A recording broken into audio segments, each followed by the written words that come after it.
ఇప్పుడు దుగ్గిరాల సమాచారాన్ని తెలుసుకుందాం.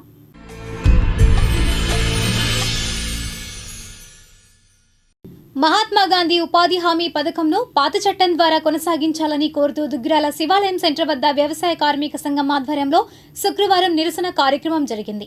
ఈ మేరకు గాంధీ విగ్రహం వద్ద వినతి పత్రం సమర్పించారు. ఈ కార్యక్రమంలో జిల్లా వ్యవసాయ కార్మిక సంఘం ప్రధాన కార్యదర్శి కాబోతు ఈశ్వరరావు, నియోజకవర్గ అధ్యక్షులు యార్లగడ్డ శివయ్య, చిట్టిబొమ్మ అచ్చయ్య, ఏమినేని బసవయ్య, శ్రీరామ్మూర్తి, వెంకటేశ్వర తదితరులు పాల్గొన్నారు. ఈ సందర్భంగా ఈశ్వరరావు, శివయ్య మాట్లాడారు.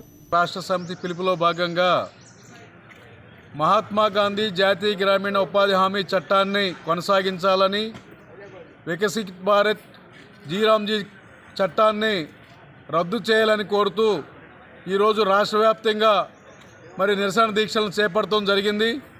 అదేవిధంగా ఈరోజు దుగ్గిరాల మండలం దుగ్గిరాల సెంటర్లో గాంధీ గారి విగ్రహం వద్ద చేపట్టడం జరుగుతుంది. ముఖ్యంగా గ్రామీణ ప్రాంతంలో పేద ప్రజలు ఓట్ల వేసి పాలకులకి అధికారం చేపట్టడం జరిగింది. ఈ నేపథ్యంలో ప్రభుత్వాలు పేదలను ఉపాధి హామీ గురించి చర్చ అనేది లేకుండా, పార్లమెంట్లో చర్చ లేకుండా,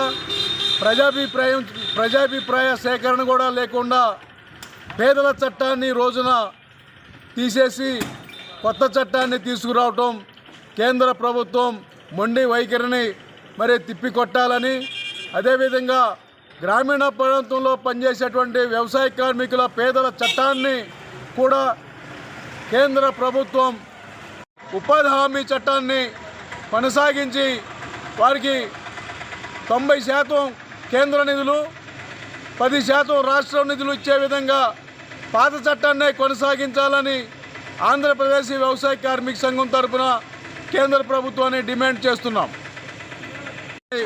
సవరణలు చేసి కొత్త చట్టాలను తీసుకురావడం జరిగింది. ఇప్పటికైనా కొత్త చట్టాన్ని రద్దు చేసి మహాత్ముడి జాతీయ గ్రామీణ ఉపాధి హామీ చట్టాన్ని గారు పాత చట్టం తీసేసి కొత్త చట్టం అని తీసుకొచ్చాడు.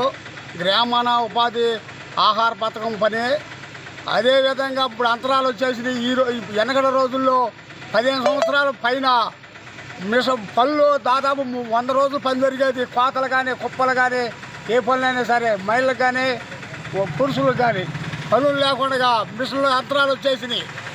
పనులు లేకుండా ఉపాధి లేకుండా ఏరే సాటకు కూడా బయలుదేరే చిన్న పనులు కూడా పొరుగురు వెళ్ళాల్సి వస్తున్నారు.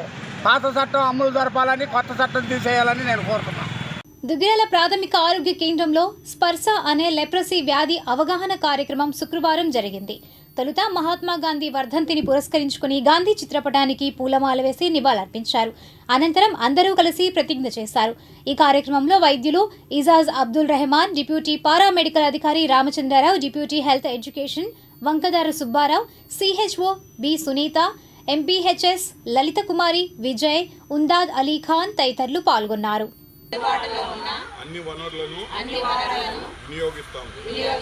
అదే సమయంలో కుష్ఠవ్యాధి బారిన పడిన వ్యక్తులు మరియు వారి కుటుంబ సభ్యులతో మేము వివక్ష చూపడం మరియు ఇతరులు ఎలాంటి వివక్ష చూపడానికి అనుమతించము.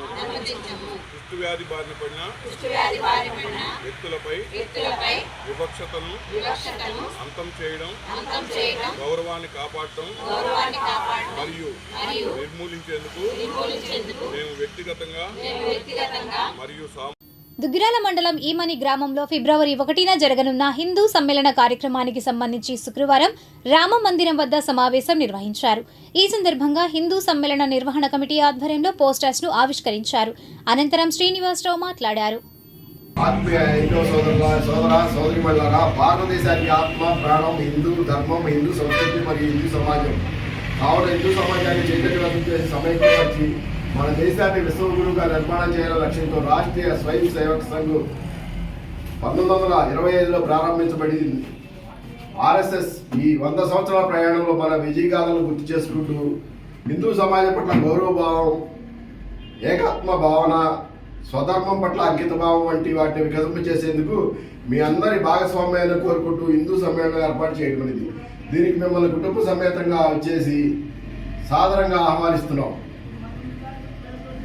1-2-2026 ఫిబ్రవరి మాసంలో జరిగినటువంటి హైందవ సమ్మేళనానికి అధిక సంఖ్యలో హైందవ సోదరులందరూ పాల్గొని ఈ కార్యక్రమాన్ని జయప్రదం చేస్తారని హిందూ బంధువులందరినీ కోరుకుంటూ వారి యొక్క సంపూర్ణ మద్దతు సహకారాన్ని మీ నుంచి ఆశిస్తూ హిందూ సమ్మేళనాన్ని దిగ్విజయంగా చేసి హిందువుల యొక్క ఐక్యతని చాటుతారని, మన ఈ కార్యక్రమానికి విశిష్ట అతిథిగా తాళాయపాలెం శైలశేఖర పీఠాధిపతులు భారత ధర్మదేవత బిరుదాంకితులు శ్రీ శ్రీ శ్రీ శ్రీ శివస్వామీజీ, ప్రధాన వక్తగా శ్రీ పూర్ణ ప్రజ్ఞ గారు RSS రాష్ట్ర కార్యాలయ ప్రముఖ విజయవాడ వారు, ముఖ్య అతిథులుగా శ్రీ చిలపల్లి శ్రీనివాసరావు గారు చైర్మన్ APMS IDC వారు, శ్రీమతి తమ్మిశెట్టి జానకీదేవి గారు తిరుమల తిరుపతి దేవస్థానం పాలక మండలి సభ్యులు, శ్రీ పోతినే శ్రీనివాసరావు గుంటూరు పార్లమెంటు TDP ప్రధాన కార్యదర్శి, వీరంతా హిందూ బంధువులంతా హిందూ సమ్మేళన కార్యక్రమ నిర్వాహక కమిటీ కూడా దీనిలో విశేష కృషి చేస్తున్నారు. వారందరికీ మన అందరిది గడప లోపలే కొలవండి, గడప దాటితే హిందువులు అందరూ, హిందూ బంధువులందరూ కూడా దీనిలో పాల్గొని ఈ కార్యక్రమాన్ని దిగ్విజయం చేయాలని కోరుకుంటూ ఏమన్లో జరగనున్నటువంటి ఈ కార్యక్రమానికి 1-2-2026 ఆదివారం సాయంత్రం 4 గంటల నుండి 7 గంటల వరకు ఉంటుందండి. ఈ కార్యక్రమానంతరం అన్నప్రసాద వితరణ కూడా జరుగుతుంది. ఈ కార్యక్రమాన్ని కోనల మోహన బాలాజీ గారి స్థలంలో వారి యొక్క హై స్కూల్ దగ్గరలో ఉన్నటువంటి స్థలంలో మనం ఈ కార్యక్రమాన్ని ఏర్పాటు చేసుకోవడం జరిగింది. మెయిన్ రోడ్డు అనుకూలంగా ఉంటుందని ఆ కార్యక్రమాన్ని ఏర్పాటు చేశాం. కాబట్టి హిందూ బంధువులు అందరూ పాల్గొని ఈ కార్యక్రమాన్ని దిగ్విజయం చేసి మీరందరూ హిందువుల యొక్క ఐక్యతను చాటుతారని చేతులెత్తి నమస్కరిస్తూ ప్రార్థిస్తున్నాను. దుగ్గిరాల మండలం చింతలపూడి గ్రామంలో శుక్రవారం మంగళగిరి నిర్మలా ఫార్మసీ కళాశాల ఆధ్వర్యంలో ఉన్నత భారత్ అభియాన్ కార్యక్రమాన్ని నిర్వహించారు. తొలుత గ్రామ సర్పంచ్ తాడిపోయిన రామకృష్ణ జెండాను ఊపి ప్రారంభించారు. సర్వే మార్గదర్శకాలతో ప్రారంభించి ఆరోగ్య, పరిశుభ్రత, పశు సంపద, వ్యవసాయ పద్ధతి, ప్రభుత్వ పథకాలు, గ్రామ సమస్యలపై ఇంటింటికి వెళ్లి సర్వే చేశారు. అదేవిధంగా గ్రామంలో ఉన్న ప్రాథమిక పాఠశాలలో బాలబాలికలకు పరిసరాలు, పరిశుభ్రత, ఆరోగ్యము, జీవిత లక్ష్యాలు, అవకాశాలపై అవగాహన కల్పించి ఆటపాటలు జరిపారు. ఈ కార్యక్రమంలో Kola Venkataramana, Babu, NREGS field assistant Lakshmishetty Suryanarayana, Swarna, UBA కార్యక్రమం కోఆర్డినేటర్ డాక్టర్ రేఖా నరేష్ బాబు, పాఠశాల HM K Bhaskararao, doctor K Nagaraju, K Mustafa, Bindu, Priyanka, Susmitha, Harshavardhan, MPDO A Srinivasarao పాల్గొన్నారు.